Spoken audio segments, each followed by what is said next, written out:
and getting this started. All right. So I'm going to walk you guys through this process based on how it's going to look on your end. And what I need from you, I'll get you all the links in the chat. We'll send them out on email as well. It's a very straightforward process. The College Board does a nice job ensuring that you can have a trial run with this system before actual test day, which I cannot stress to you guys the importance of going through this process maybe once or twice. You don't actually even have to submit anything, just so you know exactly what it is that's expected. You know the steps that it'll take, so that come test day, you don't get hung up on the submission process and then end up either timing out, submitting the wrong thing, only submitting part of your essay, etc. So the first thing you'll do is on your My AP Classroom or via this link that is ap2020examdemo.collegeboard.org, which I'll put in the chat bar in just a little bit. You'll go there, and on actual test day, you'll have to put your AP ID number in here. Your AP ID number, don't panic if you don't have access to it right now. It's no big deal. College Board will send you an e-ticket for each individual exam 2 days before the test. You'll also be able to access those e-tickets via your College Board portal, your My AP portal, where you have AP Classroom and those other resources as well. So on actual test day, you'll use your AP ID. For now, for the test demo, you get to use the AP ID of practice. So use that. You're going to go up into their portal. You're going to let me launch the demo again, since I already did this today to make sure I knew what I was doing. Cool. So then at this point, this will look a lot like how it'll actually look on test day, with way fewer questions. On actual AP test day, the College Board recommends that you log in at least 30 minutes prior to your exam, so that you have time to fill in this personal information. You have time to fill out all the things. They're going to do a couple of ID verifications to make sure you are actually you, which College Board has to do, these layers of security with distance testing this year. But for today, the fields are quite limited, just so that we can have access to the portal. You'll put your name, you'll put your birthday. My birthday is July 14th, 1987. I am old. And you'll put the email address that's associated with your College Board account. Now, if you're not sure what email address that is, you have time to figure it out, but I would add it to your to-do list to log into My AP. You can look at your account there, and then you can either change your email address, update your email address, or confirm that it's the correct email address that College Board has on file. Mine is here, so I will put it as such. And then they're going to ask you to tell them where you're testing from. I'm testing from my home. We're good to go. You can answer this question whatever way you want. This will be the actual question that you're asked on test day. Whether or not College Board can use your writing samples as like scoring materials or as practice materials for teachers, or to push out as examples or samples for the rest of the country. There's no harm in saying yes. It's all good. They're not going to sell your material. And at that point, you still have 3 minutes until your exam starts. Which is nice, because this is exactly how it will look on test day. You'll have a countdown right there in the corner that tells you exactly how much time you have before your test goes live. Right? So I can't speak for the rest of your tests, but I know the AP US History test is May 15th, 11 a.m. sharp. So if you log in at 10:30, you'll have 30 minutes to make sure you have these boxes filled out. You have all your verifications are done. You're good to go. You have a separate Google Doc set up already, and maybe next to your window ready to go, so that as soon as that window opens, you can get working. But for today, I'll hit continue while this timer clicks down, and then it'll take me to the next window, which looks like this. And this page is very, very important, because this page is going to give you the 3 different ways that you can actually submit your AP test this year. Now, this is going to be up to you. Your teacher may or may not have some recommendations. I can tell you what I think, not that you care what I think, but there's 3 ways you can submit your AP test, and it is entirely your choice. Now, what I would encourage, the teacher in me is going to encourage that whichever way you're currently practicing, whatever it is your test looks like, that's the way you end up submitting. So the three options, two of them are electronic and one of them is written. The first way is to take a file, to take a Google Doc or a Word doc or a Notes app doc, take some sort of file that you wrote in some other application, whether that application is Word, Google Docs, etc. You're going to take that and you're going to upload that specific file to the College Board portal looking like so. You'll finish the test, you'll go to click submit, you'll hit add a document, you add the document, you're good to go from there. You can do this however you want, as long as you put your AP ID and your initials at the top of the page. And you have to use either a docx or a doc or a PDF file, knowing that even if you use Google, this is important, even if you use Google Docs, you're going to need to then to change your text file to one of those convertible, one of those file types, excuse me, that is submittable. So this is not the way I would do it. This is not the way I would do it because I would be concerned that the way in which I attached it didn't attach the right way, and that would scare me. If you have Microsoft Word on your computer, then by all means do it this way. But if you're a Google Docs user, there's this extra step in there that might actually worry me if I were you, okay? The second way you can do it is you take a photo. You write it by hand, has to be on white lined paper. You take a photo, you attach your photo, whether it's 1, 2, 3. The most photos you can attach is 5. So you can't write more than 5 pages, I'm sorry. Basically, that's just Daniel. And the third way you can do it, which is what I would recommend for those of you who like typing, is you can type the whole thing in a Google Doc, the whole thing the way you've been typing. And when you're done, you copy the whole thing, you paste it over, and then you hit submit. So those are the 3 options. We'll look through all of them here in a minute. Once your time is up and it's time to go, look at our perfect timing. You will get moved right into the test portal, whether this is on the practice run or this is on the real thing. This is how it will look. Same font, same colors, same window, everything. And it'll tell you your exam begins now. Start working on exam question 1 now, and you'll have to hit continue. Now, this is what it looks like here. Where it says question 1, that's where you'll have, in my case, the DBQ. In Mr. Montes' case, the DBQ. In the case of those of you who are in AP Gov right now, it's where you'll have your argumentative essay prompt first, and then your concept application prompt second.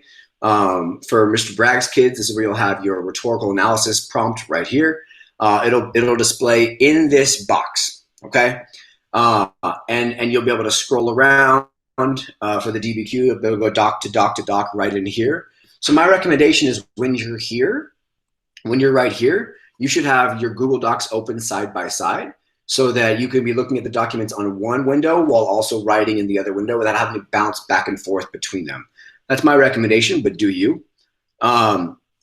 If you are for AP World, for AP US, for AP Lang, you have a 1-question test. You'll have 50 minutes to get it all written, uploaded, and submitted. If you are on AP Gov, you'll have 30 minutes on your first question, and then that locks out. And then you'll have 20 minutes on your second question, and then that locks out. So either way, you'll have this timer at the very bottom left-hand corner the whole time that is just telling you exactly how much time you have left before you submit your work. So if, for whatever reason, you are here on behalf of AP Spanish Lang or AP Spanish Lit, I know a lot of you guys have both of those classes, it is still in this exact same window where you'll click another button where you'll hear the exam questions out loud and be able to record your audio responses. So again, this is still going to be a very similar template and format and portal that's going to allow you to access all your AP tests at the designated time by the College Board. Now, let's look a little bit at, okay, we're going to pretend we wrote the hell out of a DBQ. We used all 5 documents. We sourced them. We did complexity. We're ready to go. We're done. We got 7 minutes to spare. And we're good to go. So at this point, this is where I want to stress to you guys, this is important for you to go through this practice on your own to make sure you know how to take your response, get it uploaded, get it attached, and get it submitted. Because this last step is, in my opinion, the most important of this whole process, because this is what you're going to be asked then to do on your actual test day. So let's pretend we'll do it 2 different ways. Let's let's pretend that we're going to attach our response as a document. We wrote it on Google Docs. We wrote it in Microsoft Word. We're going to attach it, and then you're going to have to browse for the files. We're going to go in the computer. We're going to hit browse. What do you guys want to submit? We can submit whatever you guys want. But then see, this is my point about the steps. It's extra steps to find it, to make sure that you have it. We're good to go. We'll submit this Westford expansion. No, this New Deal DBQ. We'll submit that. Cool. There. And then once we submit it, then it is there. It says my attachment is there. And then I can hit submit and I'm good to go. Okay. So that's the first way to do it. That's not the way that I would do it if I were you. But that's okay. If that's the way you want to do it, then by all means you can do that. Let's then look at the next way you can do it, which is via photo. Okay. So here we're going to do the same thing. We're going to attach our response. And instead of a text file at the very top, we'll hit attach photos. Okay. And again, the directions are the same. You should have your AP ID in the top corner and your initials. That's how they, if these things now get separated, they can find your file and put it back together. Very, very, very important. You should do that before the test day or before the test starts, so that you don't have to worry about doing that in your 50 minutes.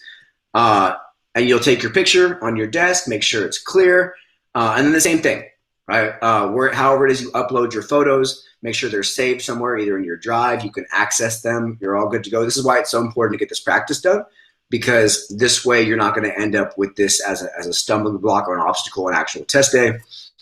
So those of you who like doing it by hand, I know Daniel, you like doing it by hand. I know Roots, you like doing it by hand. Those of you who like, I know Rochelle, you like doing it by hand. Make sure you upload it vertically, not freaking sideways. Like last time I had to create a DBQ like this. It was freaking miserable. So make sure you submit it actually vertically. Make sure the picture is clear. Oh crap, oh my God, I got 5 minutes. College Board just told me my 45 minutes of writing is up. I got to submit my response. Once time expires, I can't go back. What are we going to do? Oh my God. Let me show you the third way you could submit. So back to the question. This is my highest recommendation for those of you who are typing. This is what you should be doing. We're good. We're ready to go. My essay is done. I typed the whole thing in Google Docs. I typed the whole thing in Microsoft Word, whatever. I'm going to paste my response. All right. And when I hit paste my response, you've already put your AP ID on your response and your initials at the top of each page. So then you're going to go to whatever document it is you're typing in. I'll pull up something quickly so that I can drop it in. How about this 4 pages on politics and power that I just assigned you guys today? Cool. So I'm going to take my whole document. I'm going to copy it. I'm going to paste it. Oh, it's too long. I wrote too much. I hope none of you, I hope some of you guys have that problem, but I don't think any of you will have that problem. You can write 5 pages worth. I'm going to submit it, and then there it is, and I can see it, okay? So you guys can see it with me. The thing I want to stress to you guys, though, is that when you are doing the copy and paste option, when it's pasted, you can't edit it from this window, okay? This window is just a paste box window. There's no editing function, so you can't actually type your essay in this box. You have to do it on a separate document and then submit. But let me look at it. Cool. I'm going to scroll down, make sure it looks like it's supposed to look. Talking about Federalist over here and Hamilton and Adams. Cool. Dope, dope, dope. And if you realize, oh crap, I forgot something, you can just hit clear field and it's gone. All right. But please don't hit clear field thinking you're about to hit submit and then run out of time. Okay. So it's important that you leave yourself a little bit of a buffer zone, which is why, I tell you finish writing at 45 minutes. Take that 5 minutes to make sure everything's submitted, make sure it's all attached, good to go, whether it's your pictures, your file, or your text. In this case, it looks good to me. All right, it's good looking paper. I think I'm about to get at least a 2 on this test. Good to go. See how it's, even right now it's dragging. It's taking a minute. That's why you want to make sure you leave yourself a little bit of time. And then I'm done. I'm going to hit submit. It's going to ask me, are you sure? Are you sure I want to submit? I'm going to say, yeah, I'm good to go. Let's submit this bad boy. And now question 1 is complete. Now at this point, those of you who have a 2-question test, all right, so for AP Gov and a couple of AP Physics has 2 questions as well. For your second question, the exact same thing will happen, where you're going to be put back in this waiting room. It'll remind you again how to submit your response, and you'll have your countdown timer that gives you the 2 minutes until the next question opens. As soon as that 2 minutes is up, you're going to have to hit enter again. And then it'll show you the second question and you'll submit it the exact same way. So it's important that you guys understand that those 2-part question tests, whatever they are, there is then a whole submission window on question 1, then question 1 is gone, and then the exact same submission window and timer on question 2, albeit with slightly less time, okay? So now you can hopefully see what I mean when I say I recommend the copy and paste idea, because Google Docs doesn't save as a Word document and the like, so you're gonna have some trouble there. But all I wanna ask you guys to do is take some time, play around with this, because the last thing I want to have happen is have you guys hit an obstacle or roadblock simply because you weren't prepared for the technological piece of it. Okay, so I'm going to now stop presenting. I'm going to stop recording.